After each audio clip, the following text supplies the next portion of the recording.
கடும் வெயில் உள்ளிட்ட காரணங்களால் மெரினாவில் விமானப்படை வான் சாகசத்தை காண வந்த 4 பேர் உயிரிழந்துள்ளனர். உடல்நலம் பாதிக்கப்பட்ட 90க்கும் மேற்பட்டோருக்கு ஓமந்தூரார் மருத்துவமனையில் சிகிச்சை அளிக்கப்பட்டு வருகிறது. இதுகுறித்த கூடுதல் விவரங்களை செய்தியாளர் சாலமன் வழங்கிட கேட்கலாம். சாலமன், வணக்கம். மெரினாவில் வான் சாகசத்தை காண வந்தவர்களில் எத்தனை பேர் இதுவரை உயிரிழந்திருக்கிறார்கள்? மருத்துவமனையில் சிகிச்சையில் இருப்பவர்களது நிலைமை என்னவாக இருக்கிறது?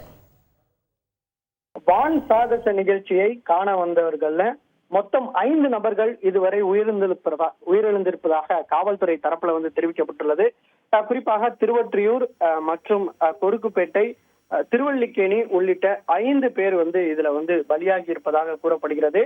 அவர்கள் இந்த கடும் வெயில் மற்றும் கூட்ட நெரிசல் காரணமாக மயக்கமடைந்த நிலையில அங்கங்கே, அதாவது ராயப்பேட்டை, ஓமந்தூரார் மற்றும் ராஜீவ்காந்தி அரசு மருத்துவமனையில சேர்க்கப்பட்ட நிலையில அவர்கள் தற்போது சிகிச்சை பலனின்றி உயிரிழந்திருப்பதாக காவல்துறை தரப்புல தெரிவிக்கப்பட்டுள்ளது. மேலும் இதுல மொத்தம் 97க்கும் மேற்பட்டோர் தற்போது சிகிச்சை பெற்று வருவதாகவும் காவல்துறை தரப்புல தெரிவிக்கப்பட்டுள்ளது. இந்த பலியின் எண்ணிக்கை உயரும் எனவும் காவல்துறை தரப்புல தெரிவிக்கப்பட்டுள்ளது.